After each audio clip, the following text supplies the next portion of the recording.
Oke, baik. Assalamualaikum warahmatullahi wabarakatuh. Perkenalkan, nama saya Selvia Indriani. Di sini saya akan sharing sama teman-teman semuanya. Kita belajar bareng mengenai ikatan kovalen, geometri molekul, dan hibridisasi. Sebelum kita masuk ke topik ikatan kovalen, ada baiknya kita mengenal atau mengetahui mengenai macam-macam elektron dalam suatu atom. Jadi, elektron dari suatu atom, kecuali atom hidrogen dan helium, itu terdiri dari dua macam elektron. Ada elektron valensi dan elektron dalam. Elektron valensi adalah elektron yang terletak di kulit paling luar dari suatu atom. Jadi, misalnya ya pada susunan elektron Na ini, di kulit paling luar ini atau lapisan paling luarnya kan ada satu elektron. Nah, itu yang disebut sebagai elektron valensi. Sedangkan elektron dalam adalah elektron yang terletak di kulit bagian dalam dari suatu atom. Dia letaknya itu ada di bagian yang lebih dalam dari elektron valensi. Kalau elektron valensi itu kan paling luar, sedangkan elektron dalam itu ada di dalamnya. Nah, misalnya ada atom natrium. Dia itu kan punya 3 lapisan kulit, yaitu ada kulit K, kita sebut sebagai kulit K, L, dan M. Yang menjadi elektron dalam adalah elektron yang berada pada kulit K dan juga L. Sedangkan untuk elektron pada kulit M itu dia disebut sebagai elektron valensi.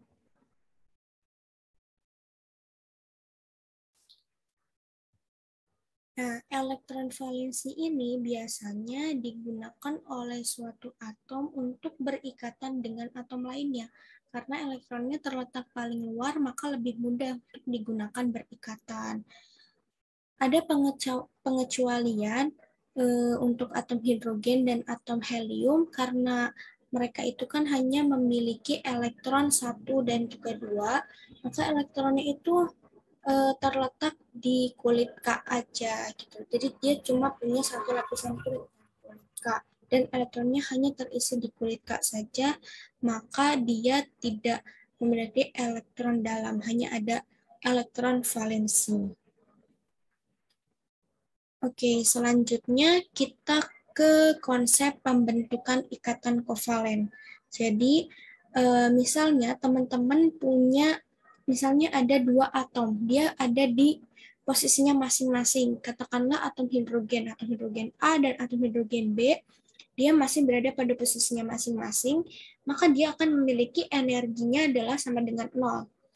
Kemudian ketika kedua atom hidrogen itu mulai didekatkan, maka akan muncul interaksi dari kedua atom tersebut.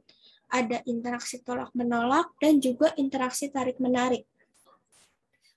Ketika dia baru mulai didekatkan, itu interaksi tarik-menariknya lebih besar daripada tolak-menolak biasanya, karena inti itu punya kemampuan untuk menarik elektron dari atom tetangganya atau atom yang didekatkannya tadi. Kemudian sampai pada jarak tertentu, pada jarak R, katakanlah ketika interaksi tolak-menolak dan tarik-menariknya itu seimbang, maka dia akan terbentuk ikatan kovalen. Dan ketika jaraknya melebihi jarak optimum tadi, masih terus didekatkan, maka interaksinya yang lebih besar adalah tolak-menolak. Jadi, ikatan kovalen itu terbentuk ketika jarak antara inti dua atom hidrogen itu tetap, dan pada jarak ini kekuatan gaya tarik dan gaya tolakannya adalah seimbang. Itu ya. Oke, selanjutnya definisi dari ikatan kovalen. Ikatan kovalen itu definisinya adalah sharing elektron. Konsepnya adalah sharing elektron, pemakaian bersama pasangan elektron ikatan.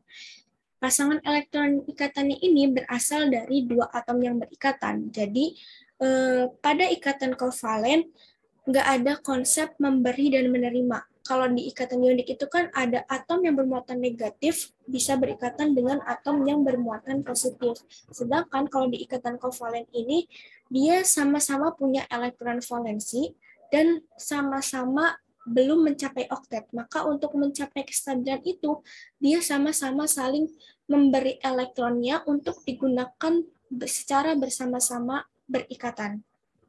Tujuan dari pembentukan ikatan kovalen ini untuk mencapai kestabilan dari suatu atom atau untuk memenuhi aturan oktet dari suatu atom. Ikatan kovalen umumnya terjadi pada molekul dari unsur non-logam dengan non-logam. Jarak ikatan antara kedua inti atom adalah jarak di mana terjadi keseimbangan antara tarikan dan tolakan yang menghasilkan energi minimum. Jadi, seperti dikatakan sebelumnya, ikatan kovalen itu kan terbentuk ketika tolakan dan tarikannya itu seimbang. Maka energinya itu akan minimum atau paling rendah. Gitu. Nah, selanjutnya, ikatan kovalen ini biasanya digambarkan dengan simbol Lewis. Simbol Lewis itu apa? Simbol Lewis itu adalah sebuah lambang di mana elektron valensi dari suatu atom digambarkan dengan titik-titik yang mengelilingi suatu atom tersebut. Misalnya, ada atom hidrogen, dia punya satu elektron valensi, maka dia digambarkan ada satu titik di sebelah atom hidrogen tersebut. Atom helium punya 2 elektron valensi, maka dia digambarkan dengan 2 titik yang ada di samping atom helium tersebut. Untuk atom-atom dengan elektron valensi kurang dari 4 atau sama dengan 4, penggambarannya adalah dengan mengelilingi atom tersebut. Jadi elektronnya ditulis secara terpisah, jangan dulu dipasangkan. Kemudian kalau elektron valensinya itu lebih dari 5, barulah mulai terjadi pemasangan elektron penggambarannya ya. Oke, selanjutnya bagaimana sih cara menggambar struktur Lewis dari molekul? Kalau tadi kan kita mudah ya untuk menggambarkan struktur Lewis dari suatu atom. Kita hanya perlu mengetahui elektron valensinya saja. Nah, untuk menentukan struktur Lewis dari molekul, ada beberapa aturan yang bisa teman-teman gunakan atau beberapa tahapan yang bisa teman-teman gunakan untuk memudahkan dalam menggambarkan struktur Lewis molekul.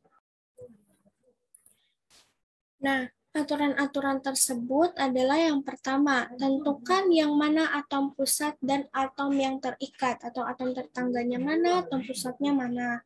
Yang kedua, susun atom-atom dalam kerangka Lewis. Yang ketiga, hitung jumlah elektron valensi. Yang keempat, buat satu ikatan atom pusat dan tetangganya. Selanjutnya, lengkapi elektron valensi atom terminal sehingga tercapai oktet dari sisa elektron yang ada. Kemudian tempatkan sisa pasangan elektron pada atom pusat. Dan yang terakhir, jika atom pusat belum mencapai oktet, buat menjadi ikatan rangkap 2 atau 3. Kita langsung beralih ke contoh.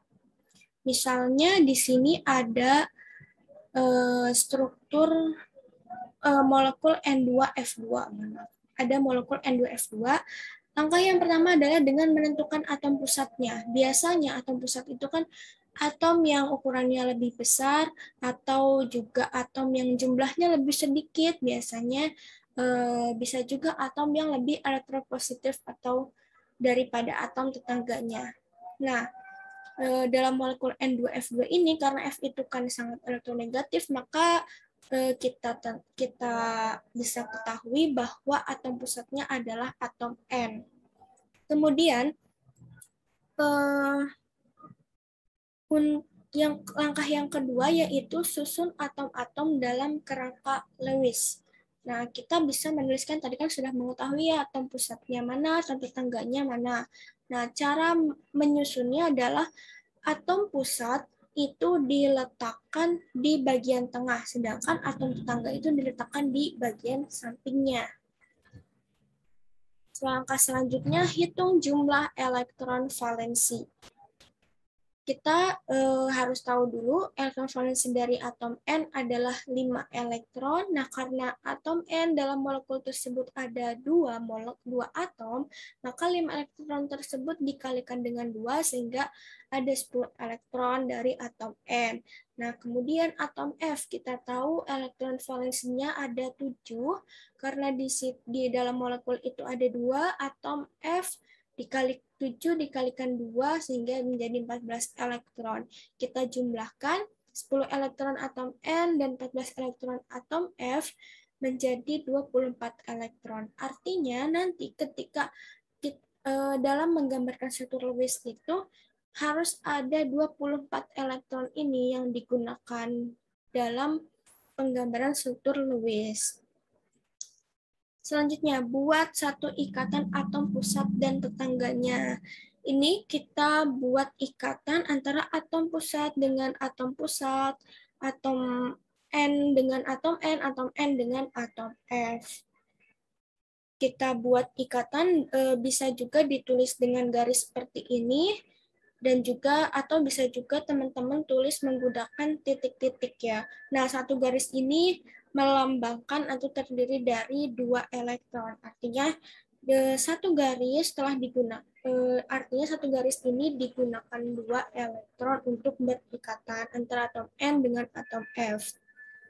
Selanjutnya, lengkapi elektron valensi atom terminal atau tetangga sehingga tercapai oktet dari sisa elektron yang ada. Nah, ini kan kita udah buat nih ya struktur ikatannya. Ada 3 PEI, ada 3 pasangan elektron ikatan, ada 3 garis, di mana satu garisnya itu terdiri dari 2 elektron. Sehingga artinya kita itu telah menggunakan 6 elektron untuk berikatan. Dari jumlah total awalnya adalah 24 elektron, baru digunakan untuk berikatan adalah 6 elektron. Sisanya ada 18 elektron yang belum kita tulis, yang belum kita gambarkan di dalam molekul tersebut. Maka langkah selanjutnya adalah kita membuat atom tetangganya itu sehingga menjadi oktet atau stabil. Kita tahu atom F ini kan pada struktur yang ini dia baru punya 2 elektron di sebelahnya ini, yaitu pasangan elektron ikatan ini, dia baru 2 elektron. Untuk mencapai oktet, maka perlu ditambahkan 6 elektron. Kita bisa gunakan dari 18 elektron ini, kita gunakan untuk PEB dari atom tetangga atom F 6 elektron sehingga diperoleh masing-masing atom F adalah 3 PEB. Nah, selanjutnya tempatkan sisa pasangan elektron pada atom pusat. Tadi kan kita sudah menggunakan PEB ada 6 ya, 6 PEB, 6 PEB artinya ada 12 elektron.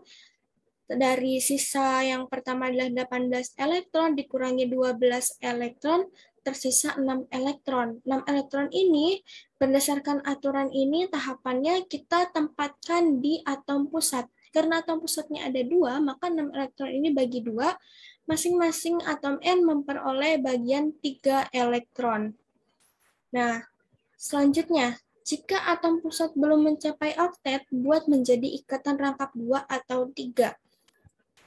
Ini kita hitung dulu ya, atom N ini yang sebelah kiri, yang di sini kita hitung udah mencapai oktet atau belum. Ada 1, 2, 3, 4, 5, 6, 7. Dia baru memiliki 7 elektron di sekelilingnya, sedangkan oktet itu kan 8 elektron.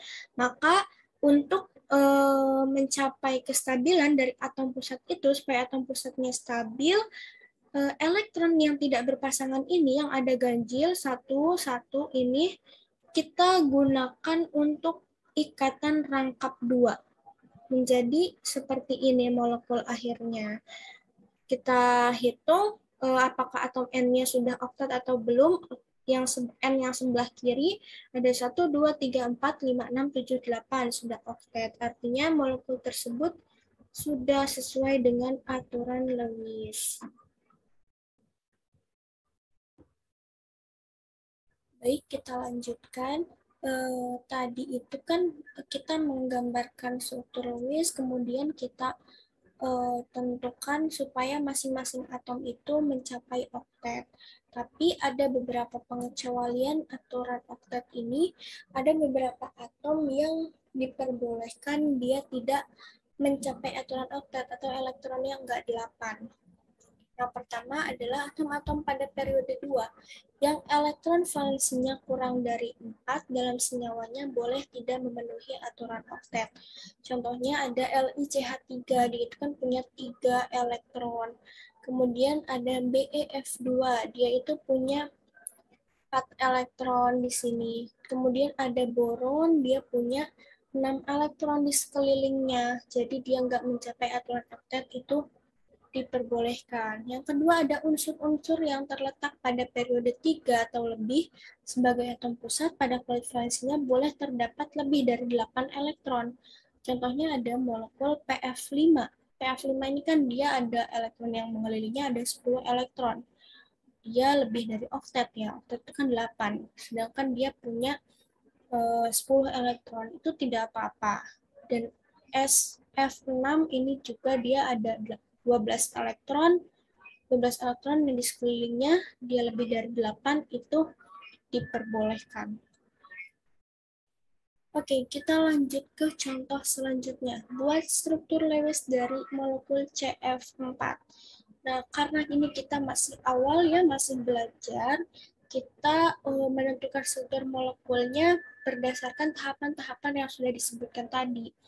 Nanti kalau misalnya teman-teman udah lancar, sudah hafal tahapan-tahapannya, mungkin nggak perlu ditulis secara berurutan seperti ini. Langsung aja buat bentuk akhirnya. Molekul akhirnya struktur Lewis itu seperti apa.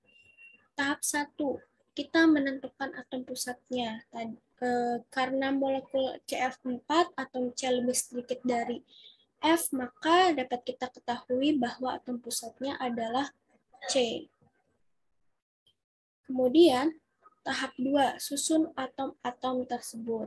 Nah, kita tulis atom pusat itu biasanya terletak di tengah dan atom F berada di sekelilingnya. Tahap 3, hitung elektron valensi. Elektron valensi dari C adalah 4 dan C di sini dalam molekul CF4 dia cuma punya 1 atom, maka elektron valensinya tetap menjadi 4. Kemudian F adalah elektron valensinya adalah 7 dan jumlah atomnya dalam molekul CF4 ada 4, maka 7 dikali 4 sama dengan 28. Maka kita jumlahkan semua elektron valensinya itu nanti ada 32 elektron yang digambarkan menjadi struktur Lewis. Tahap 4, buat ikatan atom pusat dengan atom tetangga. Kita bisa menuliskannya dengan garis seperti ini ya, ikatan garis, boleh juga dengan titik-titik. Kalau menggunakan garis ini, satu garis melambangkan 2 elektron. Artinya di sini ada 4 garis, berarti udah ada 8 elektron yang digunakan dalam struktur Lewis ini. Tahap selanjutnya, lengkapi elektron valensi atom tetangga. Nah, tadi pada struktur ini ya, yang tahap 4 ini, F-nya itu kan dia belum mencapai oktet. Sedangkan yang C-nya udah mencapai oktet, udah ada 8 elektron di sekelilingnya. Nah, F ini dia baru punya 2. Maka untuk melengkapinya, kita menambahkan pasangan elektron bebas. Pasangan elektron bebas masing-masing atom F memiliki 3 PeB sehingga diperoleh struktur yang seperti di tahap 5 ini di mana masing-masing atomnya sudah mencapai oktet. Jadi seperti itu cara-cara untuk menggambarkan molekul yang memiliki ikatan kovalen dengan struktur Lewis. Kita lanjut ke materi bentuk molekul. Pada dasarnya, bentuk molekul ini ada 2 teori yang dapat kita gunakan. Ada teori VSEPR, dan yang kedua adalah teori domain elektron. Pada kesempatan kali ini, saya akan menjelaskan atau berbagi sama teman-teman mengenai teori VSEPR. Teori VSEPR atau Valence Shell Electron Pair Repulsion adalah tolakan pasangan elektron kulit valensi.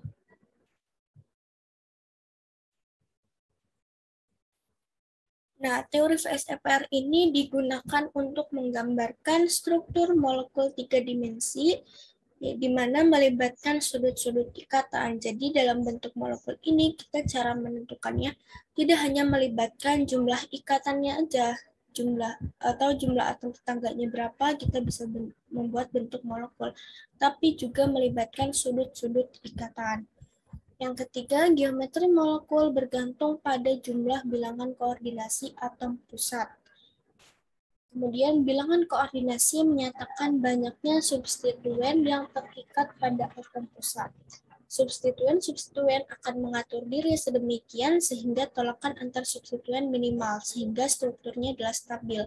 Jadi, tujuannya dari teori VSEPR ini adalah ada atom-atom di mana dia untuk ketika membentuk suatu geometri molekul, atau masing-masing atom ini akan ada tolakannya sehingga atom-atom menempati posisi yang kemungkinan tolakannya paling minimal sehingga strukturnya itu akan menjadi stabil. Gitu. Oke, yang pertama ada 5 struktur dasar dari pembentukan geometri molekul, di mana 5 struktur dasar ini biasanya diadopsi oleh senyawa-senyawa yang tidak memiliki pasangan elektron bebas. Jadi kalau dia cara menentukannya itu kita cukup dengan mengetahui jumlah atom tetangganya atau substituen dari atom tersebut. Yang pertama, kalau senyawa itu punya 2 elektron atau mohon maaf ada 2 pasangan elektron ikatan atau ada 2 atom tetangga, maka dia akan mengadopsi struktur linier. Struktur linier ini memiliki sudut ikatan 180 derajat. Nah, kalau dia punya 3 atom tetangga atau 3 pasangan elektron ikatan, struktur yang diadopsinya adalah trigonal planar dengan sudut ikatan 120 derajat. Dan kalau dia punya elektron domain atau substituen atomnya adalah 4, struktur yang diadopsinya adalah tetrahedral dengan sudut ikatan 109,5. Selanjutnya, kalau dia punya 5 elektron, dia punya 5 atom tetangga atau 5 pasangan elektron ikatan, maka struktur yang diadopsi adalah trigonal bipiramidal. Seperti yang dapat dilihat di PPT ini ya, trigonal bipiramidal itu dia punya sisi aksial dan ekuatorial. Untuk ekuatorial, dia punya sudutnya 120 derajat. Sedangkan untuk yang aksial, dia punya sudutnya 90 derajat.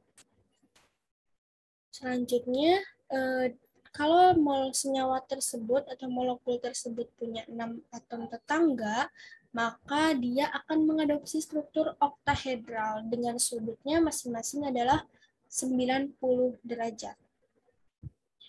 Nah, ini beberapa contoh molekul kovalen yang mengadopsi struktur atau bentuk dasar molekul. Untuk domain 2 atau yang atom tetangganya ada 2 ya, seperti BeCl2, itu dia mengadopsi struktur linier. Kemudian yang domain 3 itu contohnya ada BCl3 dengan struktur trigonal planar. Domain 4 dengan struktur tetrahedral itu contohnya adalah molekul CH4. Domain 5 dengan struktur trigonal bipiramidal adalah PCl5 dan domain 6 dengan struktur oktahedral contohnya adalah SF6. Jadi ini mudah aja untuk menentukan bentuk molekul, bentuk dasar molekul ini. Kita cukup dengan mengetahui pasangan elektron ikatannya aja atau atom-atom tetangganya karena dia nggak punya PEB molekulnya. Jadi kalau nggak ada PEB, kita cuma menentukan dari domain-domainnya ini. Dia ada domain berapa? Kalau misalnya domain 2, maka molekulnya adalah linier. Domain 3, molekulnya adalah trigonal planar. Oke, bahasan selanjutnya adalah bagaimana jika molekul tersebut memiliki pasangan elektron bebas.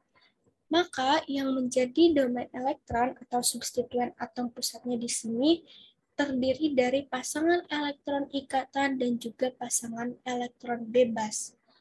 Maka jumlah substituen adalah bilangan koordinasi dari atom pusat tersebut.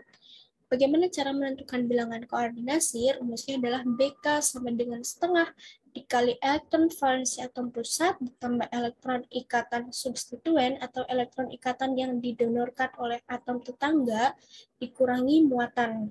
Misalnya, pada atom NH3, mohon maaf, pada molekul NH3 itu kita bagaimana menentukan BK dari atom N? Pertama adalah setengah dikali elektron valensi atom pusat N, yaitu 5.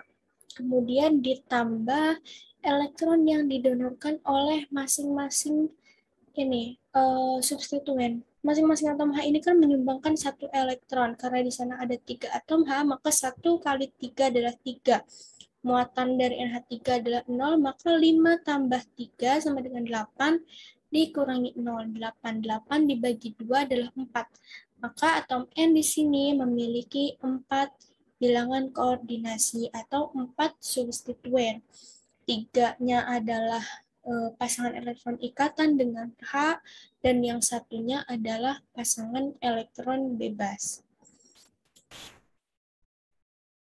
BK atau substituen di sekitar atom pusat dapat berupa PeI dan Peb tadi ya. Jadi yang menjadi bilangan koordinasi itu kalau dibentuk dasar molekul tadi kan cuma ada pasangan elektron ikatan aja, berdasarkan pasangan elektron ikatan aja. Tapi kalau molekul yang punya pasangan elektron bebas, maka yang menjadi bilangan koordinasinya adalah PI dan PeB tersebut. Yang menjadi substituennya adalah PeI dan PeB. Maka kita perlu mempertimbangkan bentuk molekulnya karena adanya PeB ini. PeB membutuhkan ruang yang lebih besar atau longgar dari PeI, karena PeB itu ukurannya lebih besar, seperti yang dilihat pada gambar ya. Gambar yang pertama ini itu adalah domain bonding atau pasangan elektron ikatan, dia ukurannya cuma segini ya, kecil. Sedangkan PeB itu lebih besar dari PeI tadi. Oleh karena itu, dia butuh ruang yang lebih besar dibandingkan dengan PeI. Maka ketika molekul itu punya PeB, itu akan mempengaruhi struktur dasarnya. Kalau tadi ya, misalnya dia punya atom tetangganya atau substituen atomnya itu tiga pasang elektron, maka struktur yang diadopsinya adalah trigonal planar kan. Tapi kalau NH3 itu dia punya PeB1. Nah, PeB ini ukurannya besar, maka dia akan menggeser atom-atom H di sebelahnya. Karena dia butuh ruang yang lebih besar, jadi atom-atom H-nya itu jadi geser sehingga mengadopsi struktur yang terdistorsi, enggak lagi trigonal planar. Oke, sini kita lihat ya, ada beberapa struktur yang diadopsi untuk molekul-molekul yang memiliki pasangan elektron bebas. Yang pertama adalah struktur dengan 3 elektron domain atau yang memiliki bilangan koordinasi 3. Yang pertama, kalau BK itu sama dengan 3 dan dia hanya terdiri dari pasangan elektron ikatan, maka strukturnya tetap trigonal planar karena dia nggak punya pasangan elektron bebas. Contohnya adalah BCl3 dengan sudut ikatan 120 derajat. Sedangkan massa 3 dan ada 2 pasangan elektron ikatan atau substituen atomnya ada 2 atom tetangga, satunya adalah PeB, maka bentuk yang diadopsi adalah bentuk V. Contohnya adalah SO2 dengan sudut ikatan kurang dari 120. Selanjutnya, kalau kita punya BK4 tapi dia nggak punya PeB, maka semuanya adalah atom ya, PeI, itu bentuk yang diadopsinya adalah tetrahedral. Contohnya adalah CH4 dengan struktur dengan sudut ikatan 109,5 derajat. Kemudian masih sama-sama di BK4, tapi dia punya 3 PeI dan 1 PeB, maka struktur yang diadopsinya adalah trigonal piramidal. Contohnya seperti molekul NH3 tadi ya. dengan sudut ikatan kurang dari 109,5 karena PEB-nya ini akan menggeser menggeser atom-atom di sebelahnya yang ukurannya lebih kecil daripada PEB ini. Maka sudutnya bukan lagi 109,5 seperti tetrahedral, tapi dia menjadi kurang dari 109,5. Selanjutnya, masih sama-sama di beta 4, tapi dia terdiri dari 2 pasangan elektron ikatan dan 2 PEB. Maka bentuk yang diadopsinya adalah non-linear dengan sudut ikatan 109,5. Contohnya adalah PEB. Contohnya adalah H2O. Karena O itu punya 2 PEB, maka dia akan menggeser atom H yang di sebelahnya. Jadi bukan linear lagi bentuknya. Oke, selanjutnya kalau dia punya BK5. BK5 kalau semuanya terdiri dari pasangan elektron ikatan kelima-limanya, maka struktur yang diadopsinya adalah trigonal bipiramidal. Sedangkan kalau misalnya masih di BK5 tapi dia punya PEI-nya 4 dan pasangan elektron bebasnya 1, maka strukturnya itu bukan trigonal bipiramidal, tapi menjadi tetrahedron yang terdistorsi. Ada jenis Sawhorst atau sisau. Contohnya adalah molekul SF4. Nah, trigonal bipiramidal ini dia punya sisi aksial yang vertikal ini ya, dan juga sisi ekuatorialnya. Ada 2 atom di posisi aksial atau posisi vertikal dan 3 atom di posisi ekuatorial. Jadi, sudutnya aksial ini adalah 90 derajat, sedangkan sudutnya atom-atom yang ada di ekuatorial ini, dia 120 derajat dari atom yang satu ke atom yang lainnya itu 120 derajat pada posisi ini. Sedangkan kalau posisi aksial, dia itu sudutnya adalah 90 derajat. Oleh karena itu, ketika teman-teman misalnya ada PEB dan dia mengadopsi struktur trigonal bipiramidal, maka PEB-nya itu biasanya diletakkan di sisi ekuatorial atau atom-atom yang ukurannya lebih besar ya, biasanya diletakkan di sisi ekuatorialnya ini karena dia punya sudut yang lebih besar, yaitu 120 derajat dibandingkan posisi aksial 90 derajat, supaya tolakannya itu minimal. Oke, masih di domain 5 atau BK5, kalau dia punya PI3 dan PEB2, struktur yang diadopsinya adalah bentuk T atau T-shape. Contohnya adalah ClF3 dengan sudut ikatan 90 derajat. Kemudian kalau misalnya dia punya PEI2 dan PEB3, struktur yang diadopsinya adalah linear. Kan kalau di struktur dasarnya BK5 itu dia trigonal bipiramidal, tapi karena dia punya PEB3, maka ketiganya itu diletakkan di sisi ekuatorial tadi, dan atom-atom substituennya itu diletakkan di sisi aksial, maka bentuknya menjadi linear dengan sudut ikatan 180 derajat. Contohnya adalah I. Kemudian kalau dia punya BK6. BK6 struktur dasarnya itu dia akan mengadopsi bentuk oktahedral, contohnya adalah SF6. Tapi kalau dia terdiri dari PEI-nya adalah 5 dan PEB-nya adalah 1, maka bentuknya menjadi square piramidal. Seperti yang tertera di gambar. Contohnya adalah BRF5. Dan masih di BK6, kalau dia punya 4 elektron ikatan, 4 pasangan elektron ikatan dan 2 pasangan elektron bebas, maka bentuk yang diadopsinya adalah square planar. Contohnya adalah XeF4. Oke, contoh. Kita lanjut ke contoh soal. Tentukan bentuk molekul dari SeF4. Caranya adalah teman-teman tuliskan terlebih dahulu konfigurasi dari atom pusatnya, sama dengan menentukan struktur Lewis tadi. Se kita ketahui elektron valensinya ada di kulit 4, yaitu berjumlah 6 elektron.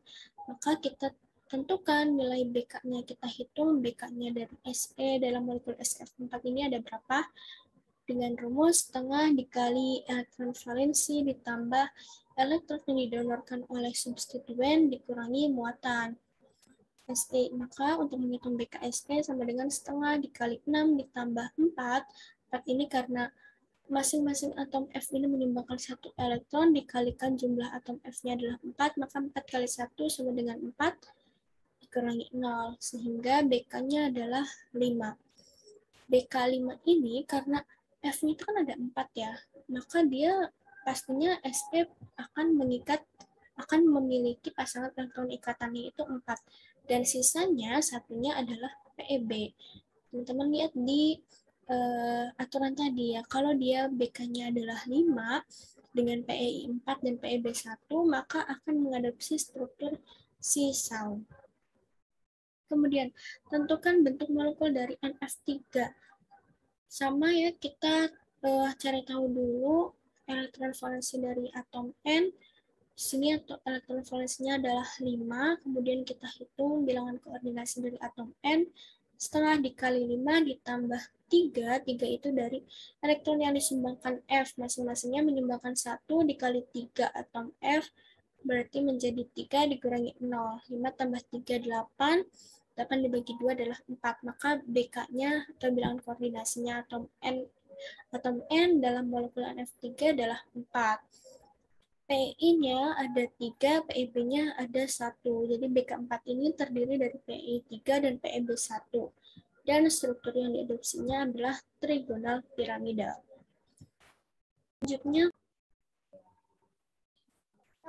Selanjutnya kita masuk ke materi hibridisasi molekul. Hibridisasi molekul ini merupakan bagian dari teori ikatan valensi, yaitu teori pembentukan ikatan kovalen. Biasanya akan dipelajari di mata kuliah kimia anorganik dan organik. Saya akan menjelaskan mengenai dasar-dasarnya terlebih dahulu tentang hibridisasi molekul. Jadi mungkin teman-teman tahu bahwa kebanyakan senyawa kovalen itu berikatan menggunakan tumpang tindih orbital aslinya. Tapi juga ada beberapa molekul yang berikatan menggunakan orbital hibrida. Apa sih orbital hibrida itu? Orbital hibrida merupakan kombinasi linier orbital-orbital atom pusat yang beda jenis dan beda tingkat energi menjadi orbital hibrida yang sama jenis dan tingkat energinya. Misalnya, jika ditanyakan apa orbital hibrida dari atom C pada molekul CH4, maka langkah yang perlu dilakukan adalah dengan membuat diagram orbital atom pusat C. Nah, atom C itu kita kan tahu bahwa elektron valensinya ada 4 dengan konfigurasi elektron 2s2, 2p2. Maka diagram tingkat energi orbital atomnya akan seperti ini.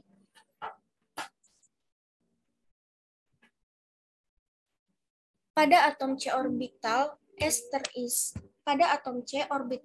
terisi 2 elektron. Sebentar saya gambarkan.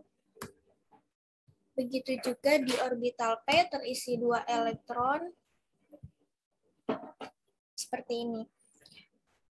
Untuk dapat berikatan, maka atom C hanya bisa menerima 2 elektron tambahan dari atom lain, karena konsepnya suatu atom itu bisa berikatan dengan atom yang dia memiliki elektron tak berpasangan. Nah, ini kan yang elektron yang tidak berpasangan dia cuma ada 2 ya, jadi dia cuma bisa menerima elektron dari 2 atom lain atau 2 elektron dari atom lain. Kalau misalnya atom C ini mengikat 2 atom H. Nah, dalam keadaan molekul CH2 itu dia tidak stabil.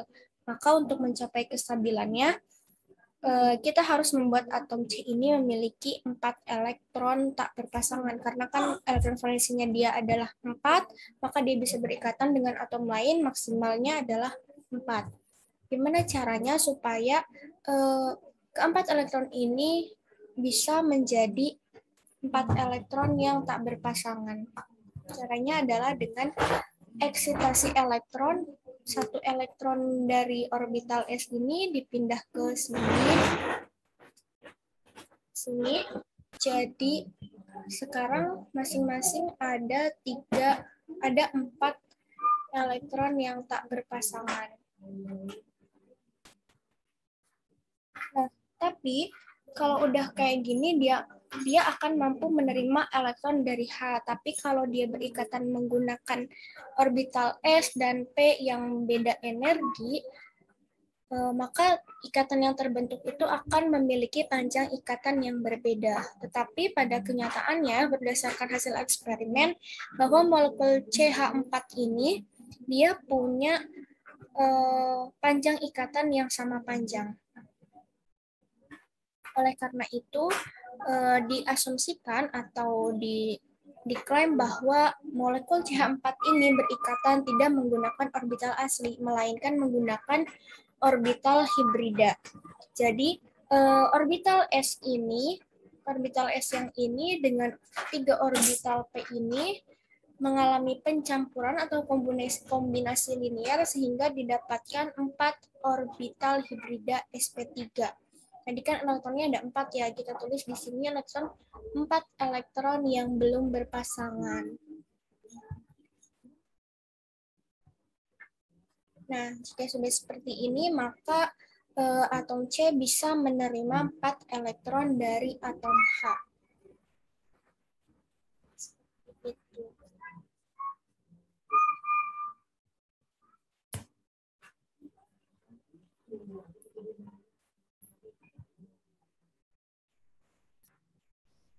Oke, selanjutnya tadi kan sudah terbentuk 4 orbital hibrida sp3.